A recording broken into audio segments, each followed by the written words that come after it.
Okay, we're back. SoloGamer here, and let's roll for initiative on to see who can go.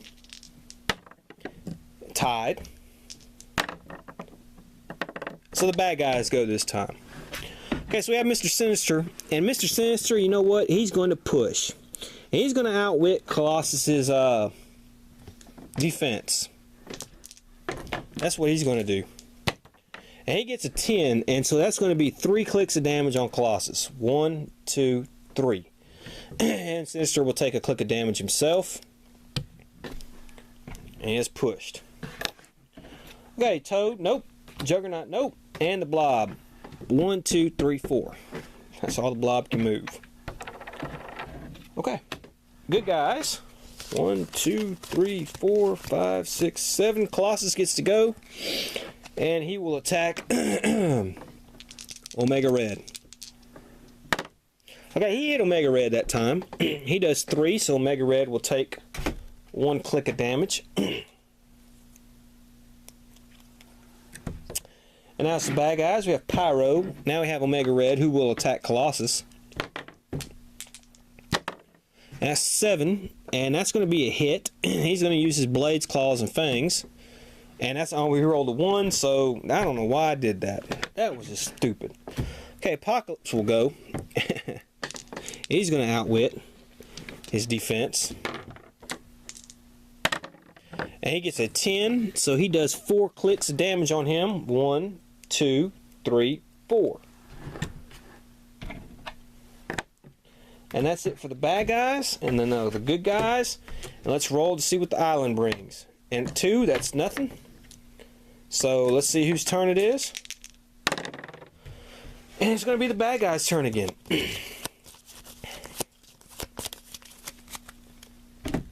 Okay. Okay, well, Sinister will clear. No Toad. Apocalypse will push, and he will do what he did just last time. And he got 7, and that's a hit. So he does another 4 clicks. 1, 2, and he knocked out Colossus. And let's see if he would have took his pushing damage. He would not have. So the bad guys won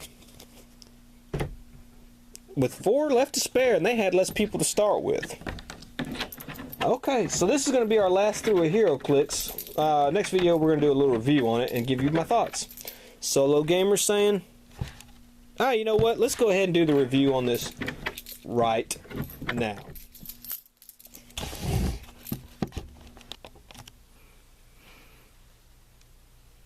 Okay, let's talk about heroclix. Now, first and foremost, this was my last playthrough of heroclix, but if y'all want me to keep playing heroclix, I will come up with some new scenarios and stuff. So just let me know. Give me a shout out in the comments, you know, if you want some more. If I get enough people saying they want to see more heroclix, I'll do more heroclix. The reason I'm quitting on it now is because, one, you see how many videos it takes to play this game. 2, a lot of people are saying, well, you know, heroclix really isn't a board game. I kind of disagree with that to some extent. Here's a map. You got squares on it. You move. You know, your figures, miniatures. So to me, heroclix is a board game, okay? So let me get that right off the bat. I consider this a board game.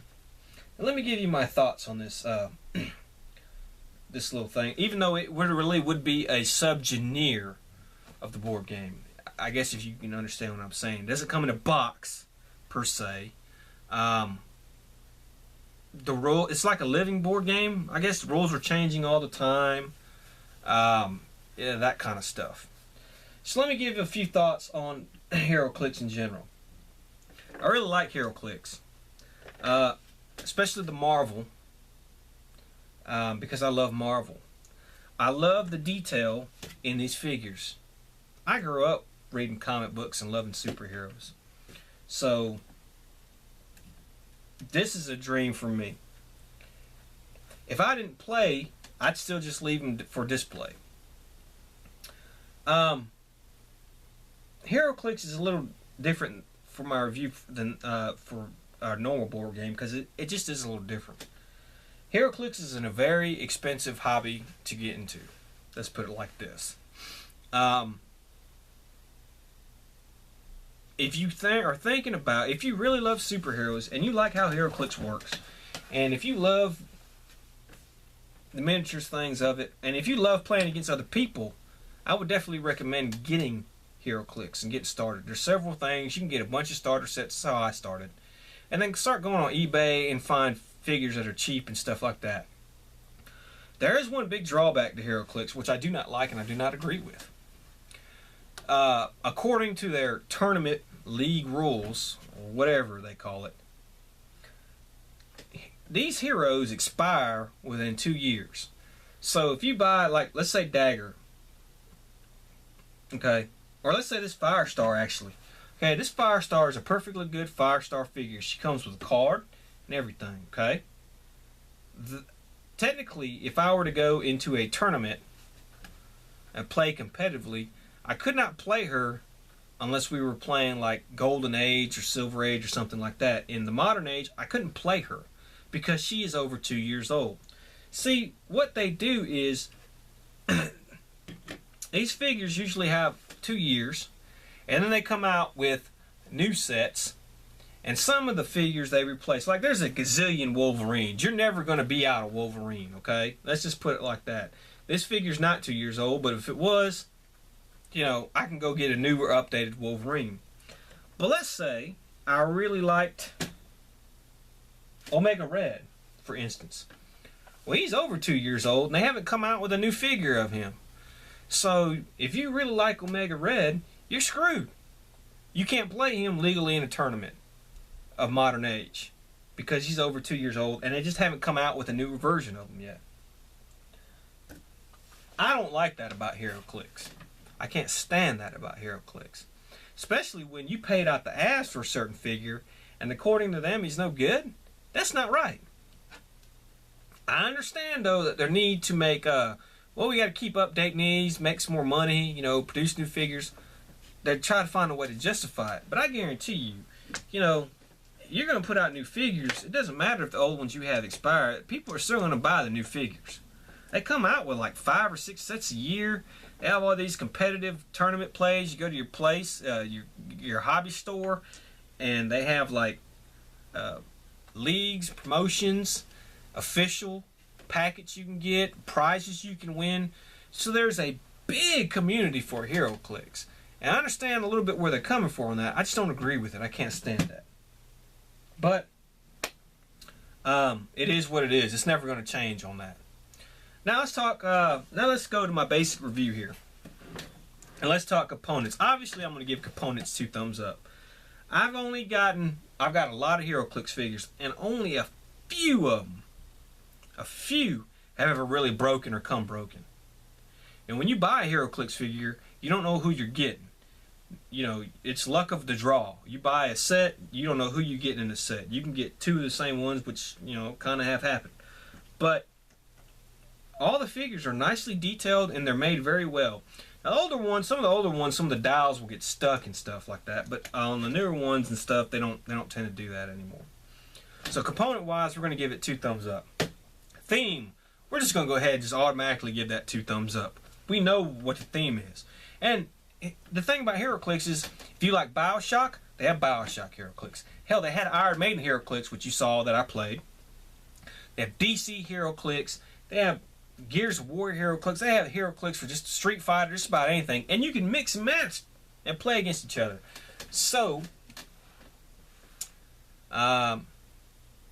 theme, 2 thumbs up. Okay? Let's go game rules. I'm going to have to give it 2 thumbs up on the rules. The rules are a little hard to understand when you first play. And you have to remember a lot of powers. And when you buy a starter set, they come with this book that tells you what the powers are. But once you play for a little while and play consistently, you start remembering automatically what the powers are. Okay? Every now and then you may forget like a trait that Mr. Sinister has or something like that, because he has a bunch of them. But for the most part, after you play for a while, you will remember the powers. So, you know, it's 2 thumbs up on the gameplay. There's all, you know, you put tokens, You have special maps like this one that have things done. It's very well done. You know, website. And I'll give the website 1 thumb up. They sure do give you a lot of updates, but you don't get any kind of free stuff with it. I mean, you can like download some rules and stuff, but I don't know. They've been late a lot lately, so you know, you don't really get free stuff off the website. So I'm just gonna give it 1 thumbs up on the website. And now fun. Well, it depends what you're looking at. To me, tournament play, competitive play, all that stuff is not fun to me. I'll tell you why. Because it comes too serious. And you're playing against guys who play this crap 24 hours a day, and they know every power. God knows everything. I mean, they'll smoke you. Hell, they'll play with 5 rogues and smoke you. It's just that too many people take it too serious, and it is a serious business. You can get all kinds of cool prizes. You can be, you know, go to the company. If you win like the big tournament, you end up designing a figure. You become, you know, sort of famous. I'm not really into that. Just not. I wouldn't mind playing at the local comic shop, just fun times every now and then with somebody. But then again, you don't, you know, if you're playing against somebody, you don't know how they're going to act. You get pissed off or what. And I also don't like the fact that they're going to sit there and they're going to play with their Batman and their Wolverine and then Gears of War figure. I just kind of like to play with Marvel. So in a personal opinion, that's kind of not my thing. But I wish the company would come up with scenarios, which they've kind of done a little bit with the Fear Itself kits, tokens and scenarios and stuff like that, which I kind of wish they would do more of that, because I find that fun. And you can play it solo, and you can play this game solo. You may not like it as much if you're into team playing, but you can play this game solo if you play it fairly, if you modify things like I did, and you come up with scenarios just like I did. I really enjoy that aspect of heroclix on that. So that's my 2 cents worth of heroclix. I'm going to keep getting heroclix on figures that I want. Like, you know, if a certain character I really want and I don't have their figure, like Vengeance, or, you know, some more Ghost Rider villains, or if they get another Nova figure out who's a Herald of Galacticus, you know, a couple things like that, I'm going to definitely get them. I'll pay a lot of money for them on eBay. I know when this new Days of the Future Past set comes out, I'm going to get a new Nightcrawler, because I don't have a good Nightcrawler. I don't have a Nightcrawler, which I'd really like. Avalanche, I think I'm going to get one of, because I have an old version of him that comes with no card. But, you know, so I'm going to pick and choose here and there. I'm not going to spend a buttload of money on it, buying the whole box sets and then, you know, doing all that. Or, you know, other cool figures like Dormammu here comes out. I mean, this guy's cool as shit. Galacticus, man. You just can't beat that. And the maps are great, too. I really like the maps. So that's my take on heroclix. I'm going to have to give it a good... probably a 9 out of 10. I really like heroclix. I may bump it up a little bit to a 9 out of 10. It's either 8.5 or 9 out of 10. But like I said, we'll quit heroclix for a little while, unless you guys want me to keep doing it. So just let me know. But like I said, if you are interested in getting started in heroclix, I recommend first thing you do is you buy a starter set. They're about $20. Your local comic book store or board game store should have them. If not, you can get them on Amazon. That's how I started. They usually come with 5 figures. Some may even come with 6. Dice, rules, tokens, and usually 2 maps. Okay, so you get a lot of bang for your buck for $20. Okay, then if a certain set's coming out, you can buy them by the brick. You don't know who you're going to get in there. I tend not to do that.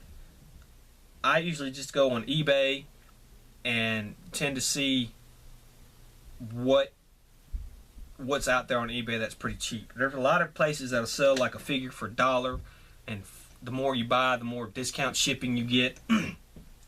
So you can spend $10 and get 10 figures or 12 figures and slowly build up your collection on who you want. Now, some of the figures are going to cost you a buttload of money. Those are like the rare ones, and that's heroclix does that. They when they come out with a set, some figures are common, some are uncommon, some are rare, some are super rare. And usually the super rares and stuff like that cost a lot of money. If you don't care about your figures being not eligible, being old enough, and not eligible for tournament play, if you just want to play at home, then there are several starter sets you can get. There's a Thor starter set, there's an Incredible Hulk starter set, there's a freaking X-Men starter set, Avengers starter set. What other ones are there? There's several Marvel starter sets, and there's several for DC as well. Some of them are older than 2 years, so they're not eligible for tournament or league play. Modern age. They are for golden age and silver age and stuff like that. But you know, you'll get maps. You get if you buy like those 4 or 5 starter sets, you're gonna have a buttload of maps already, and a good 40 figures coming close to, and you'll have a lot of fun with it. And they should be about $20 a pop. Maybe some are even less, and that's a good way to get started. Because you won't get no repeat figures in that. I mean, you may get 2 different Captain Americas, but there'll be different types of Captain Americas. Whereas if you buy by the brick, you may get 2 of the exact same Cyclopses or stuff like that. And like I said, go on eBay. So if you're interested in heroclix, or you got any questions about it or anything like that, I'll answer your question on your post. If you post me, if you got any questions about how to get started or how to get into it, or how should I buy it and that kind of thing. Just let me know. That was SoloGamer saying, see you next time.